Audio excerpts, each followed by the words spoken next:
നമസ്കാരം. NH66 ആറ്റിങ്ങൽ ബൈപ്പാസിന്റെ നിർമ്മാണവുമായി ബന്ധപ്പെട്ട ചില കാര്യങ്ങളാണ് പറയാൻ പോകുന്നത്. ഇവിടെ പണികൾ ഇഴഞ്ഞു നീങ്ങുകയാണ്. അതോടൊപ്പം തന്നെ നിർമ്മാണ പ്രവർത്തനങ്ങളുമായി ബന്ധപ്പെട്ട് ചില അശാസ്ത്രീയതകളും ചൂണ്ടിക്കാണിക്കപ്പെടുന്നുണ്ട്. ഇതിന്റെ വിശദാംശങ്ങൾ പരിശോധിക്കാം.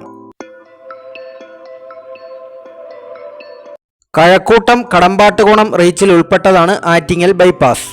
11.15 കിലോമീറ്ററാണ് ഇതിന്റെ ദൂരം.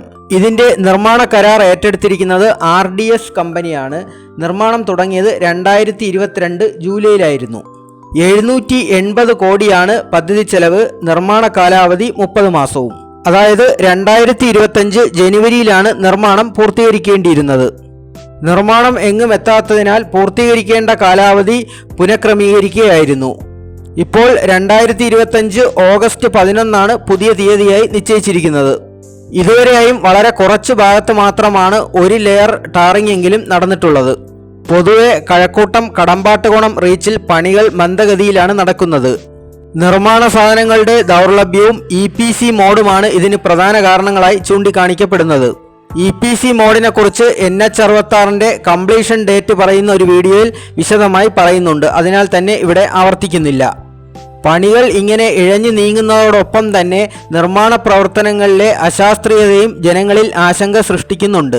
പല സ്ഥലങ്ങളിലും റോഡ് ഭൂനിരപ്പിൽ നിന്ന് 50 മീറ്റർ വരെ ഉയർന്നും താഴ്ന്നുമാണ് പോകുന്നത്. ഇത്തരത്തിലുള്ള റോഡ് നിർമ്മാണം പ്രദേശത്ത് വ്യാപകമായ മണ്ണിടിച്ചിലിനും വെള്ളക്കെട്ടുകൾക്കും കാരണമാവുന്നുണ്ട്.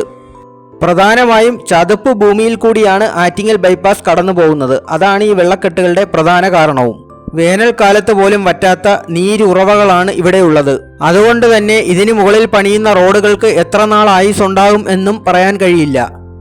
ഇവിടെയൊക്കെ സത്യത്തിൽ മലപ്പുറത്തൊക്കെ പണിയുന്നത് പോലുള്ള വയഡക്റ്റുകളായിരുന്നു ആവശ്യം. ചതുപ്പ് പ്രദേശത്ത് ഏറ്റവും വിജയകരമായ നിർമ്മാണ രീതി വയഡക്റ്റ് തന്നെ. പക്ഷേ അതൊന്നും ഇനി പറഞ്ഞിട്ട് കാര്യമില്ല. ഇവിടെ തിരുവാറാട്ടുകാവ് ക്ഷേത്രഭൂമി ഏറ്റെടുക്കലുമായി ബന്ധപ്പെട്ട പ്രശ്നങ്ങൾക്ക് ഹൈക്കോടതി വഴി പരിഹാരമായിട്ടുണ്ട്. അപ്പോഴും കൊല്ലമ്പുഴ ഇടയാവണത്ത് പുതിയ അടിപ്പാത വേണമെന്നാണ് നാട്ടുകാരുടെ ആവശ്യം. ഇതിനോട് അനുകൂലമായി നാഷണൽ ഹൈവേ അതോറിറ്റി ഇനിയും പ്രതികരിച്ചിട്ടില്ല. മണ്ണിടിച്ചിലും വെള്ളക്കെട്ടും റോഡിന്റെ നിർമ്മാണത്തെയും ആയുസ്സിനെയും എങ്ങനെ ബാധിക്കുമെന്ന് നമുക്ക് കാത്തിരുന്ന് കാണാമെന്ന് പറഞ്ഞുകൊണ്ട് നിർത്തുന്നു. Thank you.